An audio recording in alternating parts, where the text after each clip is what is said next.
Got it. Okay, guys, I'm gonna share my screen back. And yeah, as I'm going through the PowerPoint, feel free to stop me if there's any questions or anything like that. I feel like I typed a lot of stuff, so if I'm going kind of fast, it's because I'm trying to get through it all. But yes, feel free to stop me at any point. But I am going to share my screen, and this is Attachment Styles, led by me and the Sacred Woman Healing Circle of Philadelphia. So our mission is to provide a safe space for women to heal, bond, and connect with one another. Philly needed a healing space, so we decided to provide Philly needed healing, so we decided to provide a safe space to do so. We appreciate your presence and continued attendance. Our only requirement is that you maintain confidentiality so the members of this space can feel free to express themselves without judgment. What happens in the circle stays in the circle. And like we said, we will not be recording any Zoom meetings unless we have express consent from all parties involved. And just a little PSA, we are not licensed medical professionals. We do not have the ability to diagnose or treat any psychological diseases or disorders. Everything in this PowerPoint is from research and experience for informative purposes only. Please contact a professional for more in-depth information on mental health issues. And just our agenda, we did our introductions, intros. So every attachment style is going to have like an intro to that attachment style, and then it's going to go a little bit more into detail. Then we're going to get to the quiz. If you haven't taken it already, that'll be like the allocated time to do so. Discuss the quiz results and any closing remarks or reflections. So, and we did our introductions. So these are the 4 major types of attachment styles. So we have anxious, which is, one second. Anxious, which is also known as anxious preoccupied, and they have it. Oh, is it echoing? Okay, no, I think it's good. Feeling like abandonment or feeling fear of getting close to people because you feel like they will abandon you. So it's just like you crave those deep, close emotional connections, but you also have that fear that you'll do something wrong or that you'll be abandoned by those people that you let in and that you let get close to you. Fearful avoidant is having trust issues and maintaining distance from others. Avoidant is you feel it can be hard for these people to connect with other people and have truly deep and meaningful relationships with them. So they'll connect with people on a surface level, but it'll be hard for them to really get deep and really open themselves up and trust these people to be close to them. And secure is when you have a healthy relationship with yourself and a healthy relationship with others. You trust others, you're able to open up, and you're able to have relationships and know that they come as they come and they go as they go. So are there any questions about those? Nope. All right, let's go. Okay, so the first one is anxious preoccupied, and that is when you have a negative view of yourself, but a positive view of others. So anxious preoccupied, 20% of the population is anxious preoccupied. And like I said, these type of people usually look at themselves in the negative light and look at others in a positive one. This is an insecure attachment. These type of attachments usually manifest from inconsistent parenting during a child's formative years. So that can be like 1 minute the parent is being super strict, another minute the parent is being very lenient. Like, you know, they could have issues following up with, like, if they have a punishment or if they lay down ground rules, they may not stand on what they say, but it's just inconsistencies which can cause confusion to the child. They often seek intimacy, security, and outward validation from others, but find it hard to trust and worry about their partner and friends' true intentions. So they want these deep relationships, but they're kind of always waiting for the other shoe to drop. They're kind of always waiting for the bad thing to come in, or for somebody to break their trust, or for somebody to cheat on them, or for their best friend to leave them. But it's kind of like not always, but they have that in the back of their head a lot. They're just waiting for the negative force to come into that relationship. and they tend to be overly dependent and even lose themselves in relationships. So when they do get into these deep committed relationships, they have a tendency to go towards codependency and depend on that partner for like their happiness and for just to fill them up with all these things within themselves, because they're anxious about who they are and they find that validation in these partnerships. So this is an insecure attachment. Is this the same slide? I think this is the same slide, sorry. All right. Traits of somebody who is anxious, preoccupied. So they typically have a fear of abandonment, highly insecure in relationships, clingy or needy in relationships, often seek external validation, fear that their partner doesn't love them, anxiety that their partner is going to leave them, issues trusting others, people pleaser, hypersensitive to others' wants and needs, highly emotional, lacks impulse control, and can be unpredictable and moody. And what causes someone to be anxious, preoccupied? So inconsistent parenting, when sometimes the caregiver is in tune with the child's needs and supports them, and at other times the caregiver can be distant, cold, insensitive, and emotionally unavailable. This may cause the child to feel confused and question their parents' unpredictable nature.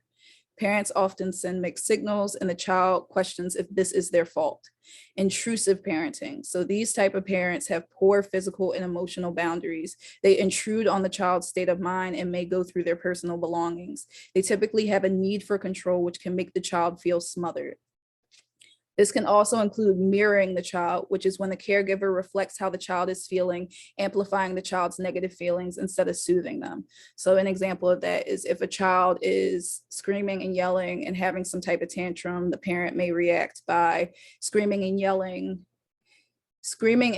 back at the child. And instead of staying at their level and trying to find the root of the issue, they may allow the child's frustration to frustrate them and meet the child at their level instead of staying at a higher level and trying to bring the child back up to there. Does that make sense? Yeah, okay, cool. All right, the second one is fearful, avoidant, or disorganized. And this attachment style, they typically have a negative view of themselves and a negative view of others. So 5% of the population. I'm sorry. Okay, can we wait 1 second? Yeah, I don't see how to mute it, but if you could mute, please. Oh no. Oh gosh, okay. There we go, okay. 5% of the population is fearful, avoidant. People with this attachment style often have a desire for close relationships, but will also not be comfortable trusting others due to a fear of being hurt. As adults, these people appear confident and self-sufficient. They don't tolerate physical or emotional intimacy, and they may not be able to build healthy relationships. They hold a negative model of themselves and a negative model of others, fearing both intimacy and autonomy. They tend to cope by distancing themselves from relationship partners, but they also experience anxiety and neediness about their partner's love, reliability, and trustworthiness. Traits of someone who is fearful, avoidant. Wait, that's not right. So this is supposed to be what causes somebody to be fearful, avoidant. I apologize. So conflicted separation. If the child is separated from the caregiver upon return, sometimes the child may run towards the caregiver. Sometimes they may run away and act out. No, wait, it is traits. I'm sorry, guys. My brain is like all over the place. Children desire closeness with their caregiver, but once close will display fearful or untrusting behaviors. Examples: avoiding eye contact and screaming. Older children may grow up to feel unsafe in their life. They may have issues putting their full trust into anyone and struggle to express themselves and open up. They prefer to keep conversations superficial as a safety mechanism. And these are traits continued. They may not have long-term friendships and leave when leave when things start to get more meaningful. They may discuss inappropriate things with people that aren't close to them. They show no preference to familiar people over strangers. They lack a strong sense of self, hypervigilance, difficulty self-soothing, fidgety, lack personal boundaries, difficulty concentrating, bossy, and mental health issues such as depression or borderline personality disorder. This is what causes a fearful attachment style, fearful avoidant attachment style. This attachment style forms when a child's caregiver, their main source of safety, becomes a source of fear. It is common for those who have experienced abuse or trauma in their childhood from their caregiver. This causes the child to deactivate because their caregiver can't be used as a source of reassurance. A child feeling frightened by their caregiver, inconsistent parenting. One moment the parent can be loving and the next they can be cold and emotionally distant. The parents are untrustworthy. They make a lot of promises that they do not keep. This causes the child to have a difficult time trusting others. The caregiver using threatening language and punishing, violence, and emotionally needy caregivers, meaning that the caregiver requires for the child to be able to soothe their needs. They feel like the child is responsible for the negative emotions that they feel, and that the child should have the ability to emotionally regulate and to be able to not only emotionally regulate themselves, but also emotionally regulate the caregiver. And that's a lot of weight to put on a child. So that's some of the main things that can cause this type of attachment style. Number 3 is avoidant dismissive. This is when you have a positive self-image, but a negative view of others. 25% of the population is avoidant dismissive. Children with this attachment style do not use their mother as a safety blanket. They show no distress when she leaves and no joy when she returns. They show little to no stranger anxiety. They prefer to avoid close, intimate relationships to maintain a sense of independence and invulnerability. They may deny experience distress in relationships, and they may not see the point in attachment at all. What causes an avoidant attachment style? Emotional neglect. Caregivers that avoid displays of emotion and intimacy. Mothers may ignore infants' emotional needs. Example, letting them cry instead of comforting them. Caregivers aren't in tune to the child's emotional needs. Caregivers become more distant the more emotional the child gets, leading the child to think that their emotions are a negative thing. This attachment style is seen more often in boys. So we know that it's more common for parents to tell their boys to toughen up and to stop crying, and that's a girl emotion and stuff like that. So a lot of time, young boys, they will just develop this type of attachment style because they'll feel like their emotions aren't in alignment with who they should be as a boy or as a man. So they typically just learn how to shut down those emotions altogether.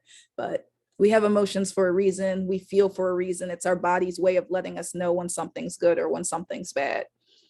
Caregivers may tell the child to toughen up and expect the child to be independent, serious, and reserved. So they don't expect this child who doesn't have emotional regulation yet to be emotional. They expect them to get it together and toughen up. Caregivers may disapprove of or even punish the child for being emotional. Traits of someone who's avoidant dismissive. These children are often seen as little adults. They don't display a strong need for closeness, love, or nurturance. So these are children that typically don't feel like, they don't show the typical child emotions. They've learned how to self-soothe and self-regulate themselves at a very, very young age. They're confident. People are typically confident and pretty happy with who they are and how they are, but they have a lot of surface level relationships. So a lot of times when a relationship will start to get deeper and require more of a deep connection and deeper emotional intimacy, that's when people with this attachment style will typically back out, because they don't feel like they can trust that person with their deep emotional feelings. So typically they may enjoy the company of others, but those relationships will typically stay at the surface. Issues opening up to people and letting them in. may have lots of friends and sexual partners. They avoid strong displays of emotion, closeness, and intimacy, and have issues trusting other people. And the last one is secure, when you have a positive self-image and a positive view of others. 50% of the population is secure, which I was very happy to find out. These people feel safe in their relationships and feel like they can trust their caregiver, friends, or partner. Children who are secure feel supported by their caregivers. Adults are capable of creating and maintaining long-lasting relationships. What causes a secure attachment style? In infancy, the caregiver responds to the child's emotional cues and needs. The caregiver understands that the child can't yet control their emotions and doesn't expect them to do so. Caregiver doesn't or rarely breaks the child's trust. The caregiver knows and accepts that the child is an individual and allows them to create their own identity. The child feels safe and protected. Their basic needs are met. The caregiver is protective, but not overwhelming. The caregiver is a safe space. The child knows they will be comforted by them. Parent teaches the child that they are human too. They apologize to the child when they are wrong. And these are traits of someone who is secure: self-assured, direct, responsive, self-contented, social, easy to connect to, easy for them to open up. They build deep, meaningful, long-lasting relationships. They have the ability to regulate emotions and feelings in relationships. They have strong goal-oriented behavior when they're alone. They can effectively communicate their needs. They feel like they have an impact on the world around them. They're comfortable with closeness and mutual dependency, and they have a strong capacity to self-reflect in relationships. And something that I wanted to say that I didn't put in this PowerPoint, a lot of the time when somebody has one of these attachment styles, that one or both of their parents may have the same one, and their parent may not realize that they have the same one, so they pass it down to their kids. Attachment styles are more so based off of generational. They're more so generational than they have to do with genes and, like, you know, what's inside of us. So and everybody that has a attachment style that isn't secure can get to a secure attachment style. So just because you may test in one attachment style doesn't mean that you're just like that forever. There are lots and lots of ways to get to a secure attachment style. And yeah, now we're at the quiz. So if you haven't taken the quiz already, it should be in the chat. So we are going to end with the attachment style quiz. This is a quiz that should take 5 to 10 minutes, and it's based off of your answers. It's going to tell you which attachment style you more so fall into. I would say when taking the quiz, just make sure to look at the top of it, because it'll specify who they're talking about and when they're talking about. But thank you so much for sticking with me and for being so attentive throughout this presentation. And I am excited to see what you guys come up with for the quiz.